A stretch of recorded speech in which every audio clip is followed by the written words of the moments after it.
우리가 살펴볼 그 예수님의 생애는 예수님께서 마지막으로 예루살렘에 들어가시는 그 장면입니다.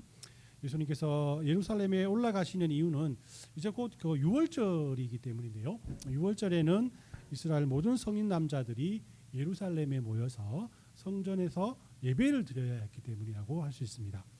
유월절은 이스라엘이라는 나라의 독립기념일이라고 할 수 있어요. 이스라엘 사람들이 애굽에서 종살이 할 때에 하나님께서 그들의 기도를 들어주시고 모세를 통해 출애굽을 하게 되었는데요. 출애굽한 그 해를 이스라엘 민족의 시작하는 날로 삼고 유월절을 대대로 기억하고 지키게 했습니다.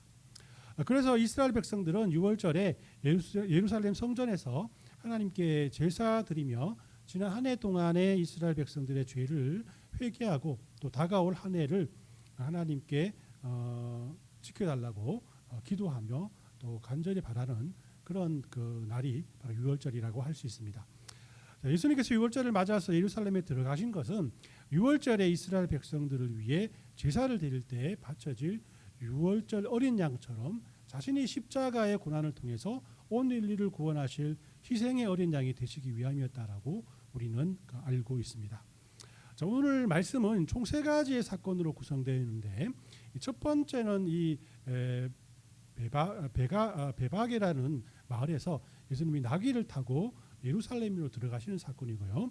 두 번째로는 예루살렘에 도착하자마자 예수님이 성전에서 물건을 사고 파는 장사꾼들을 다 내어 쫓으신 그런 사건이고요. 또 세 번째로는 예수님께서 장사꾼을 다 내어 쫓으신 후에 성전에 남아 있는 많은 병자들을 고치시는 사건이라고 할 수가 있습니다. 오늘 이 세 사건을 통해서 예수님의 예루살렘 일성이 단순히 그 종려 나무 가지를 흔들면서 많은 사람들이 축하해주는 축제의 장면이 아니라 많은 사람들은 예수님을 향해 호산나를 외치며 환호했지만은 정작 예수님이 왜 예루살렘 성에 입성하게 되는지에 대해서 아는 사람이 아무도 없었음을 알고 예수님의 예루살렘 입성이 어떤 의미를 가지는지 또 그리고 우리는 예수님을 어떻게 맞이해야 할지에 대해서 함께 묵상해 보려고 합니다. 첫 번째로 예수님은 자기 백성들을 구속하시기 위해서 구원하시기 위해서 예루살렘에 입성하셨다라고 성경은 우리에게 말씀을 합니다.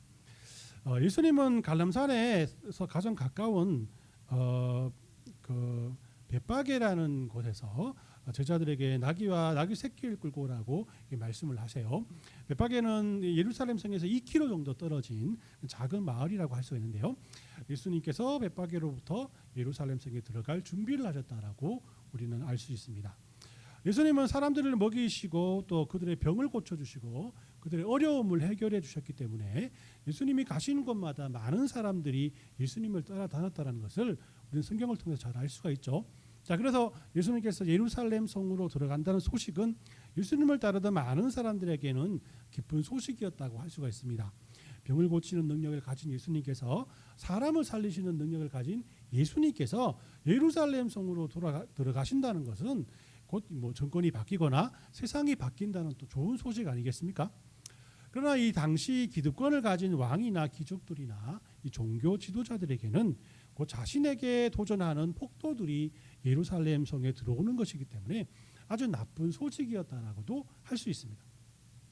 자, 그렇기 때문에 나도 예루살렘 성에서 예수님께서 예루살렘 성에 등장하실 때 이 사건은 아주 화려한 사건이어야 했습니다.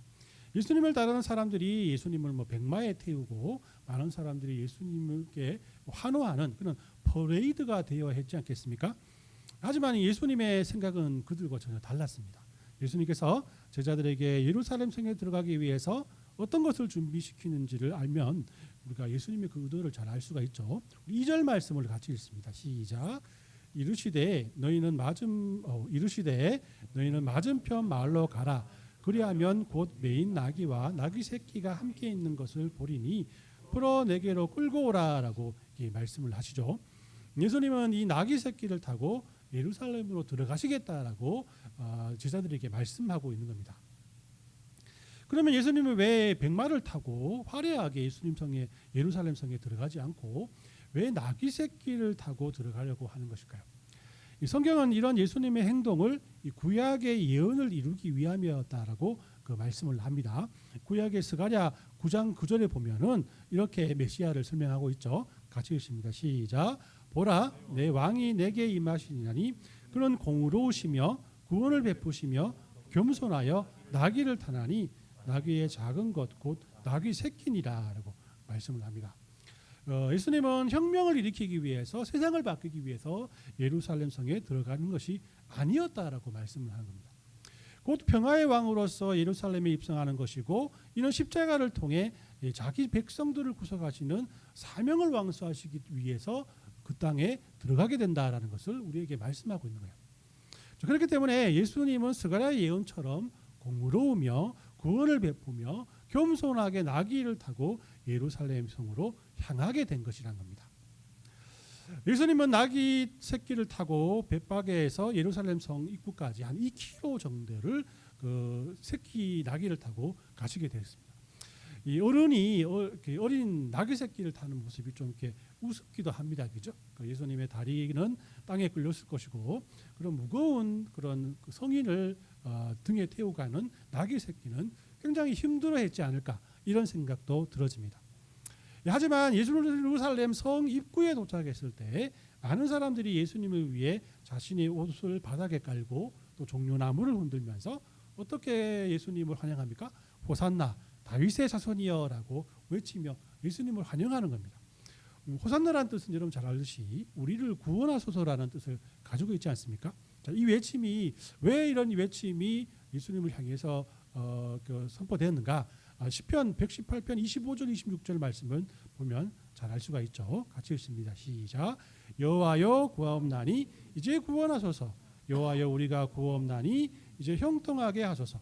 여호와의 이름으로 오시는 자가 복이 있으며 우리가 여호와의 집에서 너희를 축복하였도다라고 이 말씀을 합니다. 자, 여기에서 구원하소서라는 말이 바로 호산나라는 뜻을 가지고 있어요.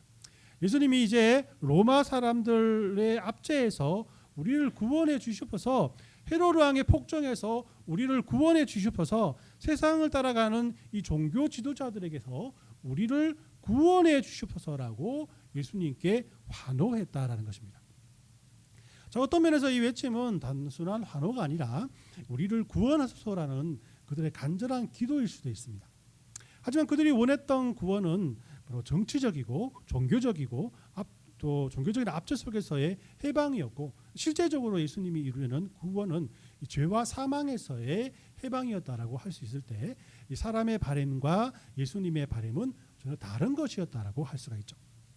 자, 그럼에도 예수님은 그 무리의 오해 속에서도 그대로 침묵하시면서 예수님은 사람의 기대를 만족시키는 임시방편의 왕이 아니라 하나님의 뜻을 이루시는 영원한 구원자로 오셨다라는 것을 많은 사람들에게 선포하시고 또 예수님은 십자가를 향한 그 길을 포기하지 않으시고 결국 그 위에서 또 우리의 죄를 위해서 십자가를 지는 그런 삶을 사셨다라는 것을 우리는 성경을 통해서 이야기할 수 있는 겁니다. 자, 예수님께서 이 세상에 오신 이유 역시 우리의 구원을 위해서라고 분명히 우리에게 말씀을 하시는데 그러나 우리들은 우리 자신의 어려움과 문제를 해결하기 위해서 자신만의 호산나를 우리 주님 앞에서 외치고 있지 않는지 우리 자신을 되돌아볼 줄 알아야 하는 겁니다.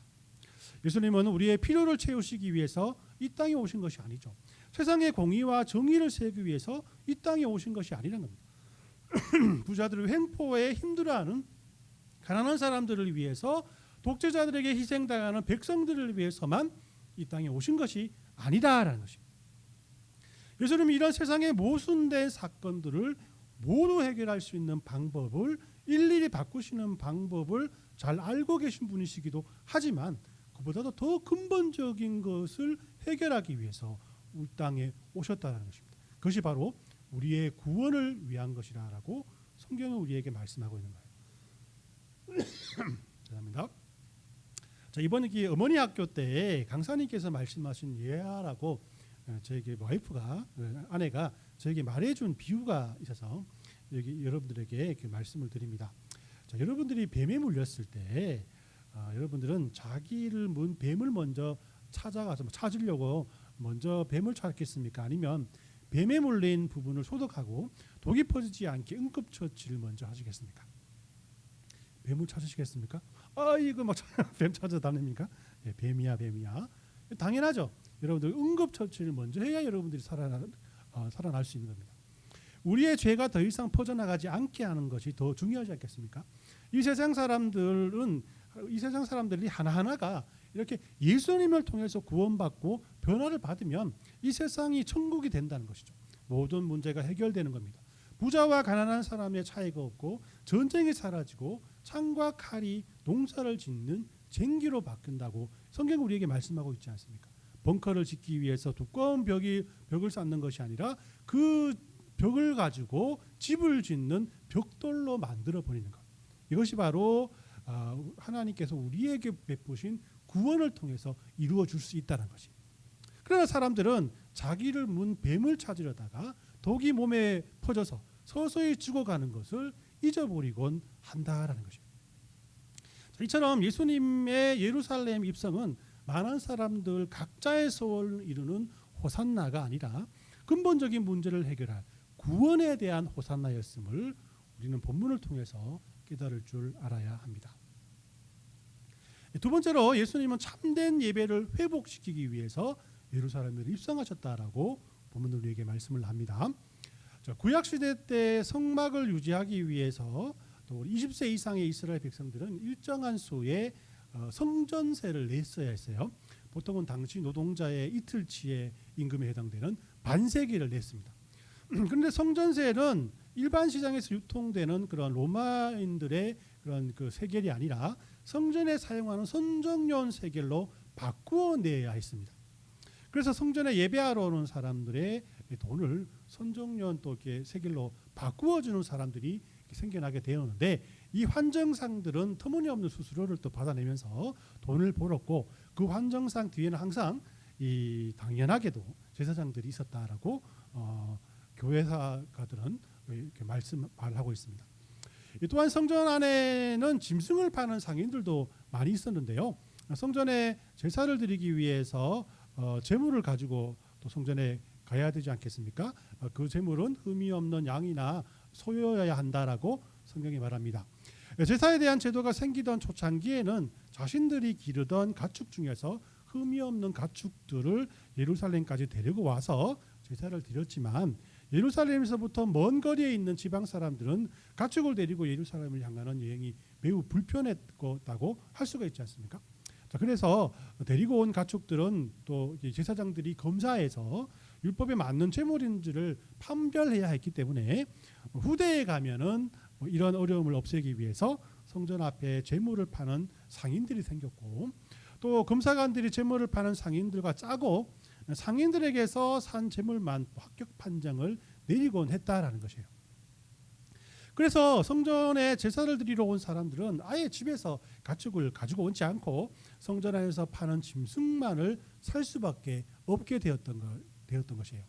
그런데 성전 밖에서의 짐승 가격과 성전 안에서의 짐승 가격이 똑같은 짐승이지만 무려 20배가 차이 났다고 하거든요. 뭐 성전 밖에서 20만 원짜리 양 한 마리를 산다면은 성전 안에서는 얼마로 바뀝니까?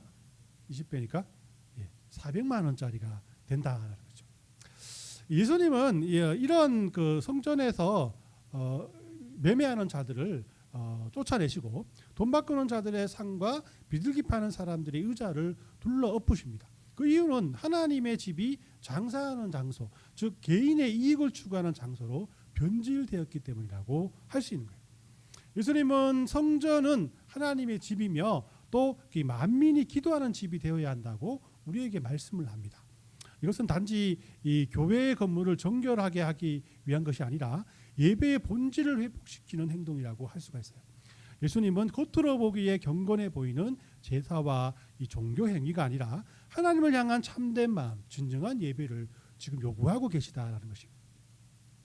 오늘날 교회도 마찬가지 아니겠습니까? 화려한 건물과 프로그램이 있어도 그 중심에 하나님을 향한 진심이 없다면 그것은 텅 빈 형식뿐일 수밖에 없습니다.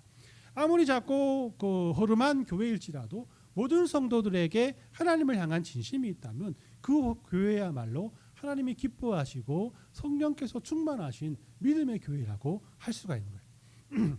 저는 이 주안의 교회가 이런 교회가 되었으면 좋겠습니다.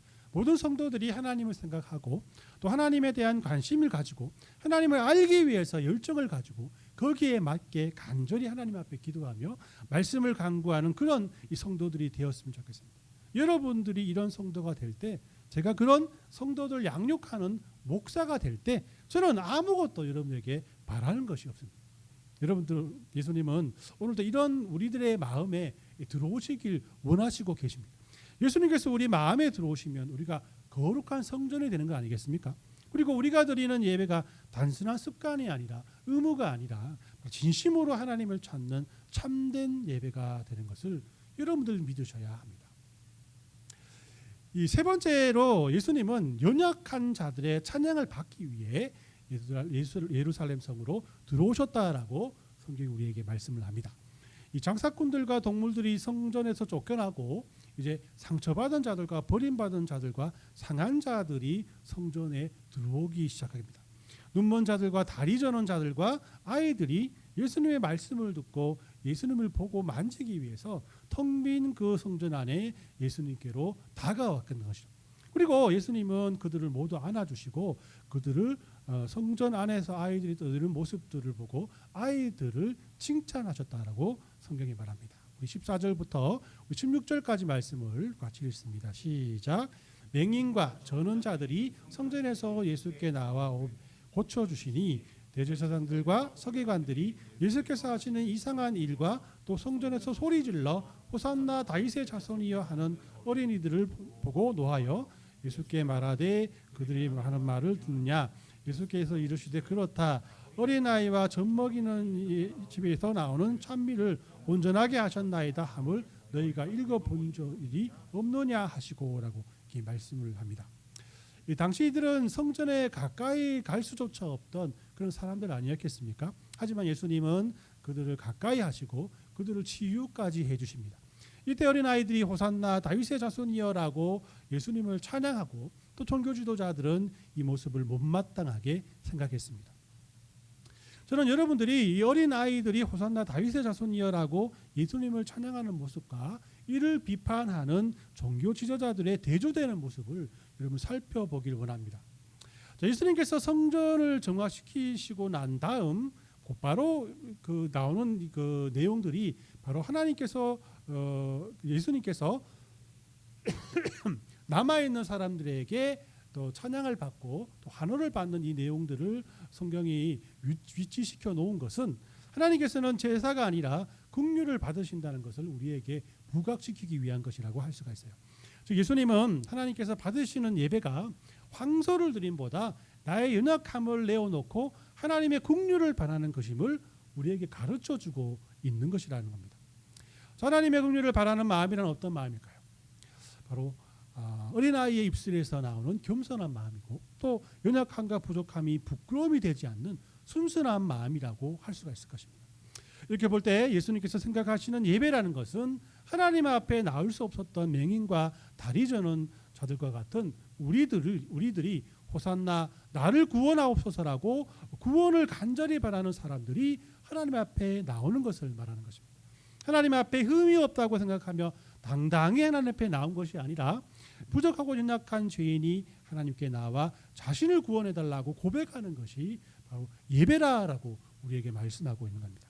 자, 그렇기 때문에 우리의 예배는 나를 구원하시고 나를 하나님의 자녀로 이끌어 주신 하나님, 나의 모든 죄악을 십자가를 통해 씻어주신 예수님만을 높이며 찬양하는 것이 되어야 합니다. 우리들의 부족함이 부끄러움이 되지 않는 그런 예배가 또 되어야 한다는 것이에요. 여러분들 연약함이 도리어 하나님께서 주신 은혜로 채워지는 풍성한 예배가 되어야 한다는 것입니다. 여러분들이 드리는 이 예배가 이런 예배가 되길 예수님의 이름으로 축원합니다. 아멘. 말씀을 정리합니다. 오늘은 예수님께서 우리를 구원하시고 또 예배 회복을 시키시기 위해 또 연약하고 부족한 우리들의 찬양을 받기 위해서 우리의 삶의 중심으로 들어오심을 우리는 예수님께서 예루살렘에 들어오시는 이 광경을 통해서 발견할 수가 있습니다. 우리는 그분을 어떤 왕으로 어떤 구원자로 맞이하고 있습니까? 혹시 겉모습만을 유지하며 하나님 마음의 성전은 장사꾼처럼 오염되어 있지는 않은지 우리는 우리 자신을 살펴볼 수 있어야 합니다. 이 사도 바울은 로마서 12장을 통해서 그리스도인들은 자신을 거룩한 산제물로 하나님께 드리라라고 우리에게 권면하고 있습니다. 이것은 교회에서 예배뿐만 아니라 자신의 삶이 하나님께 드리는 예배가 되어야 함을 말하고 있는 겁니다. 이런 의미에서 예배는 일주일에 한 번 교회에서 모이는 시간이 아니라는 것을 알 수가 있죠.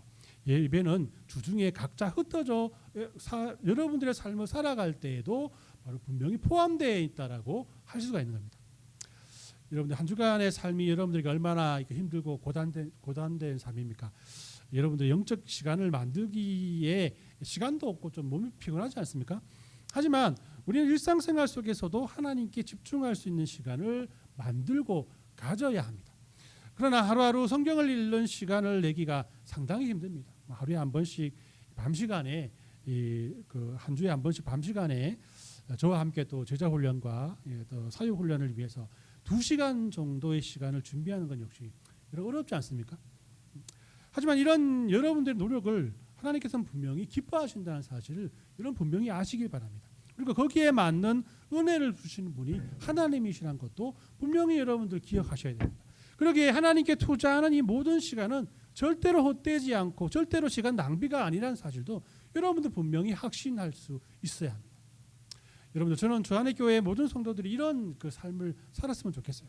바쁜 시간 중에서도 피곤한 하루 중에서도 하나님을 위해 성경 읽기로 양육과 훈련으로 말씀을 나눈 모임의 시간을 하나님의 앞에 자그마한 시간이나마 내어놓는 삶을 살았으면 좋겠습니다. 여러분들 그리스도인으로 산다는 것은 원래 그렇습니다.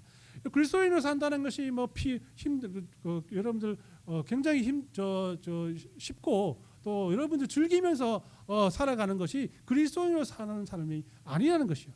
세상 사람들보다 더 열심히 사는 것이 그리스도인으로서의 삶입니다. 하나님을 위해 시간을 쪼개어 하나님을 위해 사용하고 피곤하고 힘든 삶이 바로 그리스도인의 삶이란 것입니다. 그러나 이런 삶을 산다고 여러분들 너무 걱정하지 마십시오. 예수님은 이 본문 말씀을 통해서도 연약하고 부족한 사람들의 찬양을 듣기 원하신다고 말씀하고 있지 않습니까? 병인과 또 다리가 상한 사람들과 뭣도 모르고 그냥 예수님을 좋아서 분주하게 쫓아다니던 그 어린 아이들이 말하는 고백, 요 호산나 다윗의 자손이라는 그 고백을 듣기를 원하시는 분이 하나님이시란 것이요, 예수님이시란 것이요.